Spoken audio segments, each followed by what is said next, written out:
Hello all and welcome to another video. About 2 weeks ago, I revealed my latest TTYD task with a final time of 2 hours and 58 seconds. It's a shame that I wasn't able to sub 2 hours, but the result is still really amazing to watch nonetheless. And I hope you all enjoyed watching it, whether you watched it through YouTube or you had a chance to catch the live premiere on Twitch. Near the end of Chapter 8, I actually revealed a secret method of performing a skip that's been known to be possible through other methods. But this was the first time that this skip would be possible in the any percent route.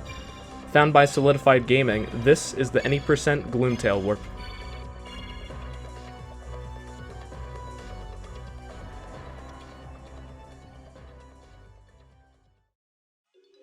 Funnily enough, I actually made a video covering this topic back in January 2017.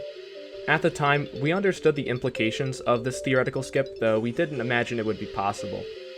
In the video, I explained that Gloomtail's room is actually used for a cutscene that occurs after the Shadow Queen causes the world to tremble. This can be realized easily if you perform Palace Skip and then reach the Shadow Queen. You'll see the Frankly cutscene with a dead Gloomtail in the room around him. If we were to access the Gloomtail room in a state past the Grotus and Bowser fights, then we could actually trigger this cutscene and therefore warp to the end of the first Shadow Queen cutscene. Thanks to Solidified Gaming, we now have a way of performing this skip in the any percent route.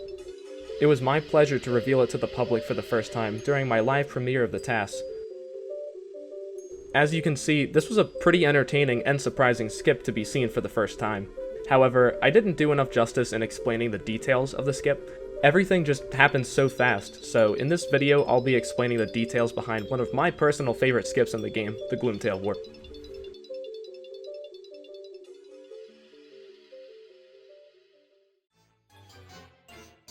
If you aren't familiar with Super Jump or Jump Storage, I would recommend first watching my video on the faster blimp ticket skip method, which can be found in the description of this video. In order to perform a Super Jump up to Gloomtail's room, I first need to get Jump Storage. Jump Storage, again, is a state where we set a certain flag without resetting it by canceling one of Mario's jumps during specific partner jumps. This flag in question signifies whether or not the game should skip initializing some parameters regarding Mario's jumps.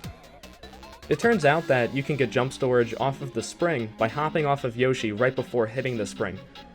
Attempting to do this by falling off of the floor above will not actually work. As it turns out, this Jump Storage method is only possible if the spring is still oscillating up and down while you land on it. If done right, Mario will hop off of Yoshi for one frame and then trigger the spring. After getting Jump Storage, you actually can't control Mario right away, so as a result, he'll land back down onto the spring. After landing that second time, I can finally regain control of Mario. One funny detail to note, normally if you try to leave airplane mode when you have Jump Storage, you'll get frozen midair like this.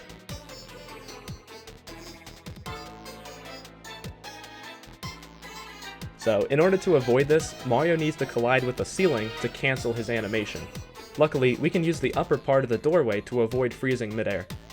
Now that we have Jump Storage, all I need to do in order to super jump to Gloomtail's room is find a way to step upwards to gain Y velocity.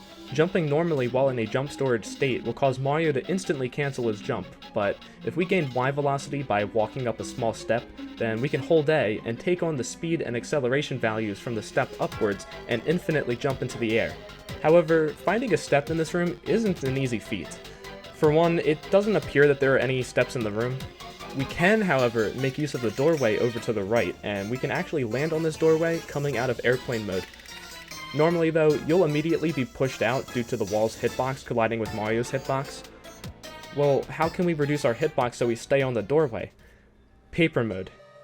In fact, if we can stay on the doorway in paper mode, then there's actually a step on the doorway that I can use to get Y velocity and perform a super jump. As it turns out, you can actually activate the plane panel while in paper mode if you land directly on the panel after hitting a spring. So from the platform above the spring, I hold R to go into paper mode, fall down and hit the spring, and then hold right and land directly on the plane panel. This entire time I need to be holding down R. And on the frame before landing on the plane panel, I need to hold neutral on the analog stick, and on the frame I touch the plane panel, I can activate it by pressing Y and jumping with A on the same frame. When I land from airplane mode, I end up retaining my paper mode state, kinda. This is a very weird version of paper mode, wherein my hitbox partially corresponds to that of paper mode, but doesn't at the same time. Let me explain what I mean. You can think of Mario as having two different hitbox aspects. The first aspect controls Mario's interactions with floors and ceilings, and the other controls Mario's interactions with walls. In our current glitchy paper mode state, Mario is able to interact with the wall to the right as if he's in paper mode, meaning I can stand on this doorway without getting pushed out. However, our ceiling and floor interaction state is different from paper mode. Because Mario's hitbox when interacting with floors is bigger than in paper mode, Mario's actually unable to step up onto the higher portion of the doorway. Therefore, I need to leave this glitchy paper mode state and enter a normal paper mode state instead. I first begin to unspin from the glitchy paper mode state. If I were to completely unspin and try to hold R to enter normal paper mode again, I would just be pushed off the doorway by the wall. So I begin unspinning from the glitchy paper mode. I can then re-enter paper mode by holding R again and pausing and unpausing. As a result of being far enough to the right while in the glitchy paper mode, I can use this pause method to enter the normal paper mode state without falling off. Now that I'm in normal paper mode on the doorway, I can step up into a higher portion of the doorway, which counts as a step, therefore giving me Y velocity. Now that I have jump storage and Y velocity, I can simply hold A to super jump up towards Gloomtail's room.